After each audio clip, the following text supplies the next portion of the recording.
Hi everyone, in this video I will walk you through how to update a document in Elasticsearch. The update API in Elasticsearch works whether the document already exists in the index or if you want to insert a new one. Let's start with the first scenario. Imagine we have an index containing two documents. The update method requires two main parameters, the index name and the document's ID. Internally, the update method performs three operations. It retrieves the document, it modifies it, and finally, it reindexes the updated document back to the index. So how do we perform an update? Let me show you an example. Say we have a document with two fields, book ID and book name. We first insert this document into the index. This operation assigns the document a unique ID. Next, we use the update method with myIndex and ID equal to 1 as inputs to retrieve the document. This is the first step in the update process. To make changes, we use a parameter called script, where we specify the field we want to modify. For example, let's change book ID to 2. Once we pass this script parameter to the update method, we can modify the document. This is the second step in the process. Finally, the updated document is saved back into the index, completing the third step of the pipeline. This is a simple example, but you can do much more. For example, you can add or remove fields, insert items into fields, and more. We will explore additional examples in the notebook. Now, what happens if you try to update a document that doesn't exist in the index? For instance, we still have the same two documents in the index. But what if I try to update a document with an ID that does not exist? You can see that here I am trying to update the document which has ID equal to 4, but this document does not exist. In this case, the update method can create a new document with the specified ID. All you need to do is provide additional parameters, such as the JSON content and set doc as upsert to true. If you do these things, the update document will work like a create method or a index method, and it will add this document to the index. That's a quick overview of how the update API works. I have covered the two main use cases, but if you want to explore further, be sure to check the official documentation. Now, let's jump into the notebook to see the update API in action. Open the 10th notebook in this repository. You can see that here you can click on docs to read about the update API in details. First of all, we need to connect to Elasticsearch. Here I am I'm creating a new index, and I'm inserting three documents, which comes from this dummy data JSON file. If you don't have these notebooks, please go to the description, click on the link that will take you to GitHub and download or clone the repository. There you will find everything. Okay, so that was a preparation. Now let's start showing you how to use the update API.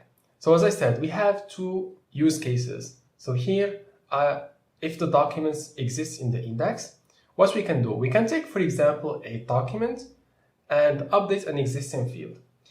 First of all, let me just open the dummy data file and put it here.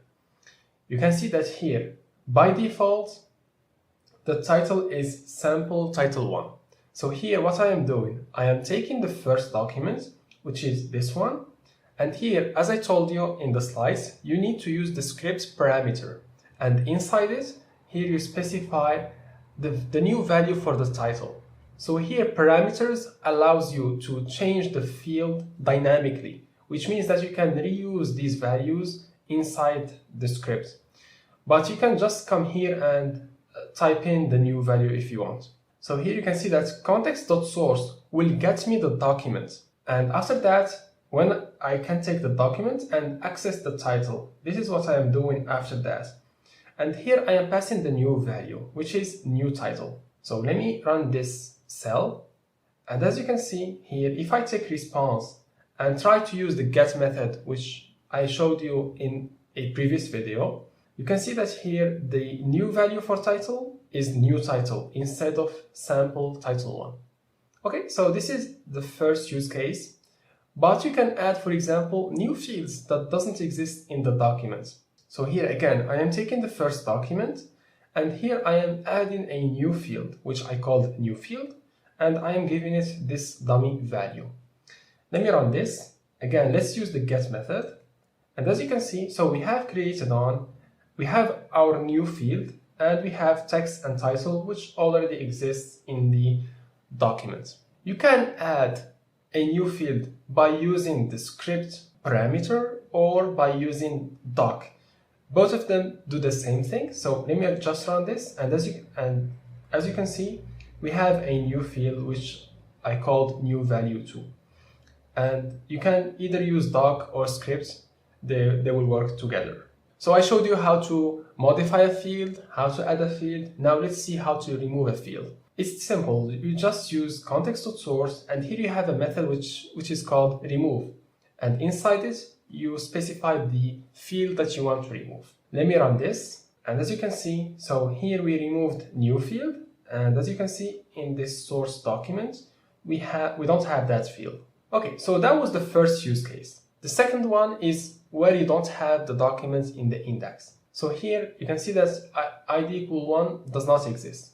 If I take the document IDs list, you can see that here are the IDs for the documents that are already in the index. Okay, so here, as I told you in the slides, if you want the update method to create this document, you need to specify doc as upsearch equal to true, and you need to provide it with the JSON data.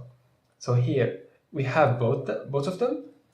And if I do this, you can see that the response says created. But if I go back to the first use case, you can see that the update method gives us updated because we already have that document in the index, so it will just update it. But in the second case, because that document was not in the index, it says created. And let's just verify by using the count method. And sure enough, it shows us 4, which means that we already have the 3 documents that are inside dummy data.json, and we added the 4th document thanks to the update method. We arrived at the end of this video. I hope that it was helpful. Please, before leaving, leave a like on this video. Subscribe to the channel if you like. See you next time.